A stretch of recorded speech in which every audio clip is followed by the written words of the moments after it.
la mariquita es roja con puntos negros y cuando vuela, tiene que alzar sus élitros. The preschool class that we see today is an illustration of the way in which the environment, a rich environment, engages children in deep, deep learning, and that becomes the lab through which they not only are learning about the world, but are developing language. ¿Qué pasa cuando le ponen el agua con sal encima al hielo? ¿Qué pasa? ¿Qué está pasando? Se deshace. Se está derritiendo muy bien. ¿Y qué hay ahí adentro? ¿Ya descubrieron qué hay adentro? Animales. Ah, vamos a poner el agua aquí. Mira, papi, ponla aquí. ¡Oh! ¡Miren! Vente. ¿Qué encontraste? ¿Qué es? ¡Un grillo! So this class is deep in an insects unit. Thematic units are really important because it gives extended time to really be immersed in a topic. So what we see today is a point in their thematic unit where they already have learned all about the characteristics of the ladybug, and they've drawn pictures of them and seen photographs and read books about them. And they go outside and they have ladybugs that are going to be released into the garden. ¿Qué son? ¿Qué son? ¿Qué creen que hay aquí? ¿Qué piensan que hay ahí? ¿Qué son? ¡Ay, mariquitas! Ok, vamos a colocar las mariquitas. A ver, miren, ya nos quedan aquí unas. Vamos a terminar. ¡Ay! Miren, ¿qué van a comer aquí? ¿Qué van a comer en el jardín? Ay, miren, aquí hay muchas. Mira, ¿quieres tocar una? A ver. ¿Cuántas patas tienen las mariquitas? 6 patas. Mira, está en su mano y ese tiene puntos negros. Mira cómo los está abriendo. ¿Qué está abriendo para volar? Sus élitros. Vamos a observar. Mira, levantó sus élitos y se fue. ¡Ahí está! This class is a bilingual classroom. It is in Spanish, taught in Spanish, which is the language of the children from their home, and it's the language of the teachers as well. When children are taught in their strongest language, they can work at their peak of their academic ability. They are also learning English, but most of the instruction is happening and most of the learning is happening in and through Spanish. Oye, hormiguita. ¿De qué creen que se trata esta historia de Oye, hormiguita? De la hormiga que quería patear, el niño quería patear la hormiga. Oh, bueno, vamos a ver. Le dijo que no. Ah, bueno, entonces vamos a mirar a ver por qué. For children to learn language, they need to use language. They need to be producing language, doing the job of actually having it come out of their mouth. It's not enough to just hear it and receive it. So a really key activity for a classroom that is language-centric is to create a lot of opportunities where children are using language. For example, the think, pair, share. Turn to your partner, share with them what you've just learned, share with them what we're talking about. Ok, se van a voltear un momentico con su compañero y le van a decir, ¿qué fue lo que más les gustó de la historia? A ver, Virginia, volteate con Angeli y le vas a decir, lo que más me gustó de la historia fue. Me gustó que también el niño... ¿A ti qué te gustó? Plantar y en la hormiga grande y el niño pequeño. Ah. Pero tú qué piensas. Y tú dile, a mí lo que más me gustó de la historia fue la hormiga, dile. La parte cuando La historia fue la hormiga. Ok, características.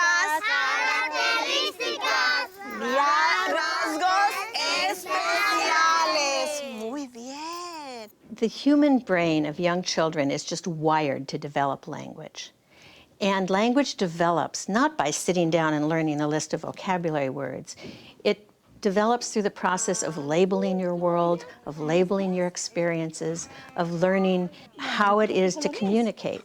So here are children studying insects, and they want to know, what's this thing called? And how does it fly? And so the vocabulary about the wings and the vocabulary about the thorax and the characteristics of the insect become a way for them to bolster their own learning, but it's also how they're learning language.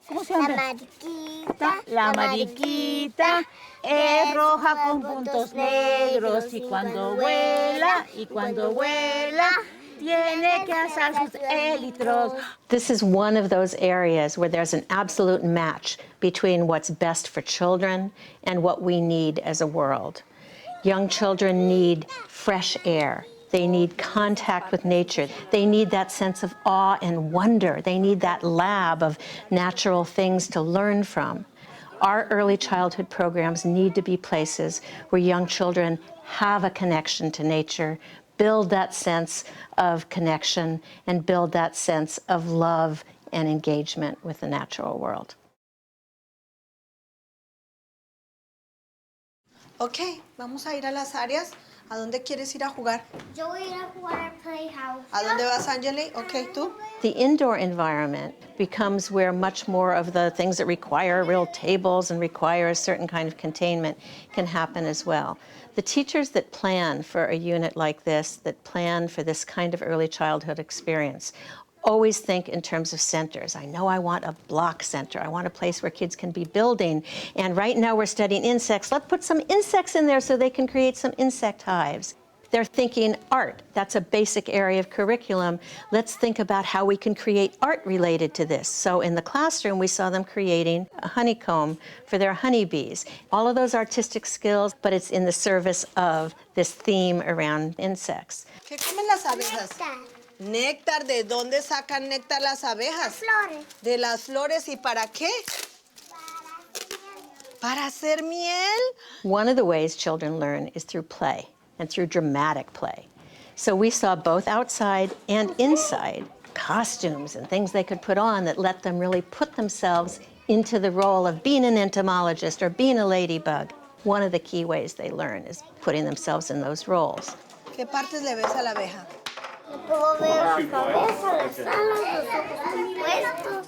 And of course, a really fundamental part of early childhood education is the development of early literacy.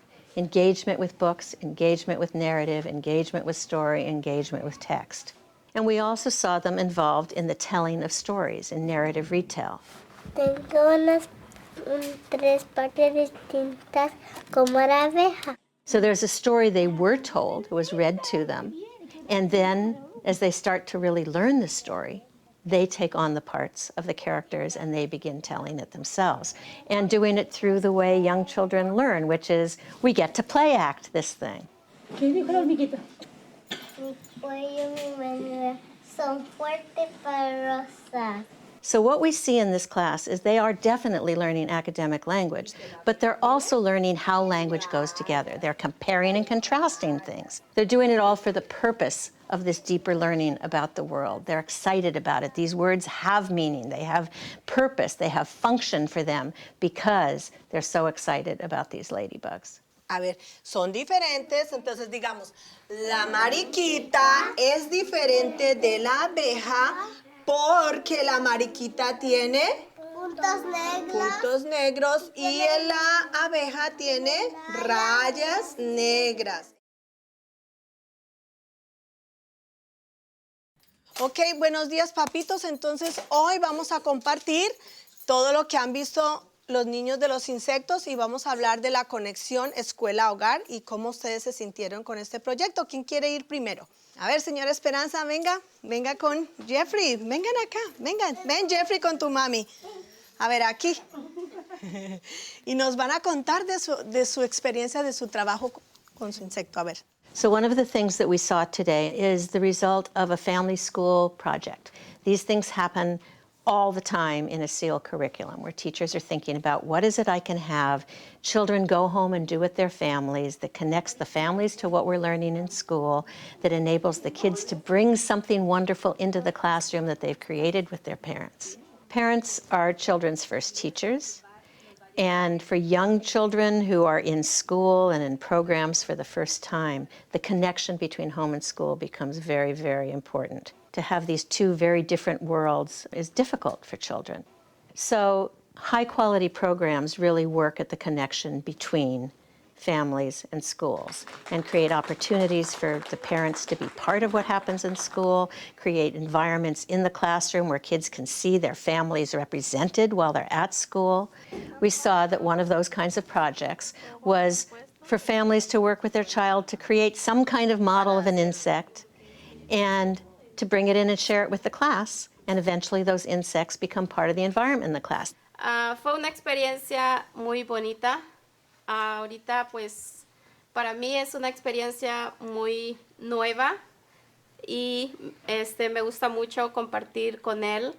To create the optimal learning environment, we have to be thinking of creating the world for them in which they can explore, in which they can discover, in which they can be young scientists. We have to be thinking about the kind of language that we want them to have and how to model it and give them practice in using it. Most of the families of the children in this classroom, Spanish is their language. But because it's their language that their children are learning in, they can participate. It becomes a very important thing for young children to have their home language be a key part of their learning while they're also learning English. Él es el panal y esta es la cajita donde se recolecta la miel.